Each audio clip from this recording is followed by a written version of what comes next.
ଗପଟିର ନାମ ବିଦ୍ୟାଠାରୁ ବୁଦ୍ଧି ବଡ଼। ନୁନ୍ଦର ବୋଲି ଗୋଟିଏ ଗ୍ରାମ ଥିଲା। ସେହି ଗ୍ରାମଟି ବ୍ରାହ୍ମଣ ଶାସନୀୟ।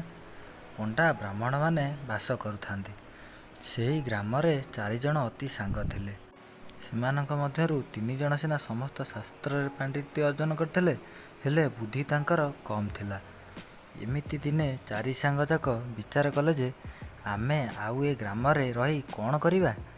ଉପାସ ଭୋକରେ ସମୟ ବିତାଇବାଠାରୁ ଚାଲ ଆମେ 4 ଜଣ ଯାକ ବିଦେଶ ଯାଇ କିଛି ଧନ ରୋଜଗାର କରିବା। ଏପରି ବିଚାର ବିମର୍ଶ 4 ଜଣଙ୍କ ମଧ୍ୟରେ ହେଲା। ସେମାନେ ସାଥୀ ହୋଇ ବିଦେଶ ବାହାରିଲେ। ଚାଲିବା ମାର୍ଗରେ ଅନ୍ୟ ସାଙ୍ଗ ଜଣକ ପଛରେ ପଡ଼ିଯାଇଥିବା ଦେଖି 3 ପଣ୍ଡିତ ବିଚାର କଲେ, ସେଇଟାର ତ ଶାସ୍ତ୍ରରେ ପାଣ୍ଡିତ୍ୟ ନାହିଁ, ହେଲେ ଆମ 3 ଜଣଙ୍କ ପାଣ୍ଡିତ୍ୟ ବଳରେ ସେ ରୋଜଗାର କରିବ। ହେଲେ ଆମେ ଅଯଥାରେ କାହିଁକି ତାକୁ ଧନ ଦେବା? ସେମାନଙ୍କ ମଧ୍ୟରୁ ଜଣେ ଥାଇ କହିଲା, ଆରେ ସେ ତ ଦୂରର କଥା, ଆଗେ ଆମେ କି ରୋଜଗାର କରୁଛେ ଦେଖ, ତାପରେ ଯାଇ ସିନା ଅନ୍ୟ କଥା। ନଈ ନ ଦେଖୁଣୁ ଲଙ୍ଗଳା ହେବା କଥା ତ ଶାସ୍ତ୍ରରେ ବିରୋଧ ବୋଲି ଜାଣ। ତେବେ ସେ ଯେତେ ହେଲେ ଆମର ସାଙ୍ଗ, ତା ପ୍ରତି ଏପରି ଅନ୍ୟାୟ କରିବା ଅପେକ୍ଷା ତାକୁ ବରଂ ଦୂରେଇ ଦେବା ଉଚିତ। ଆମେ ତ ତାହା କରିନାହାନ୍ତି। ଏହିପରି କଥାବାର୍ତ୍ତା ମଧ୍ୟରେ ସେମାନେ ଅନେକ ମାର୍ଗ ଅତିକ୍ରମ କରିଗଲେ।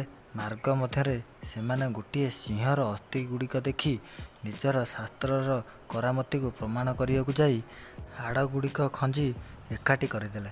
ତାପରେ ସେମାନଙ୍କ ମଧ୍ୟରେ ଜଣେ ସାଙ୍ଗ ଥିଲା, ସେହି ଅସ୍ଥିଗୁଡ଼ିକ ଉପରେ ସିଂହର ଛାଲଟିକୁ ପିନ୍ଧାଇଦେଲା।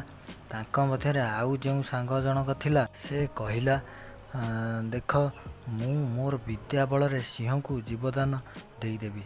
ସମସ୍ତଙ୍କ ସହିତ ଥାଇ ଏ ସମସ୍ତ କଥାକୁ ଚତୁର୍ଥ ସାଙ୍ଗଟି ଦେଖୁଥିଲା। ସେ ସଙ୍ଗେ ସଙ୍ଗେ କହିଲା, କିରେ, ତମେମାନେ କ'ଣ ପାଗଳ ହୋଇଗଲ ନା କ'ଣ? ଯଦି ସେ ସିଂହଟା ଜୀବନ ପାଇଗଲା, ତାହେଲେ ତ ସେ ପ୍ରଥମ ଆମକୁ ଖାଇଯିବ। ତୃତୀୟ ସାଙ୍ଗଟି ଅତି ଅହଙ୍କାର ଦେଖାଇ ଚତୁର୍ଥ ସାଙ୍ଗକୁ କହିଲା, ତୁ ତ ଗୋଟେ ମୂର୍ଖ। ଆରେ ଶାସ୍ତ୍ରରୁ ଆମେ ଯେଉଁ ତାର କରାମତି କଥା ତୋତେ କ'ଣ ଜଣା କିରେ? କେବଳ ଏବେ ତୁ ମୋର ବିଦ୍ୟାର କରାମତି ଦେଖ। ଏକଥା ଶୁଣି ଚତୁର୍ଥ ସାଙ୍ଗଟି କହିଲା, ଭଲ କଥା, ମୁଁ ତ ଗୋଟାଏ ମୂର୍ଖ। ତୁମେମାନେ ଯଦି ବିଦ୍ୟା ବୁଦ୍ଧିରେ ପାରଙ୍ଗମ, ତାହେଲେ ରହ, ମୁଁ ଆଗ ବୃକ୍ଷକୁ ଚଢ଼ିଯାଏ, ତାପରେ ତୁ ତୋର ଶାସ୍ତ୍ରକୁ ପରୀକ୍ଷା କରିବୁ। ଏହା କହି ଚତୁର୍ଥ ସାଙ୍ଗଟି ସଙ୍ଗେ ସଙ୍ଗେ ମାର୍ଗ ପାର୍ଶ୍ୱରେ ଥିବା ଉଚ୍ଚ ବୃକ୍ଷକୁ ଚଢ଼ିଗଲା।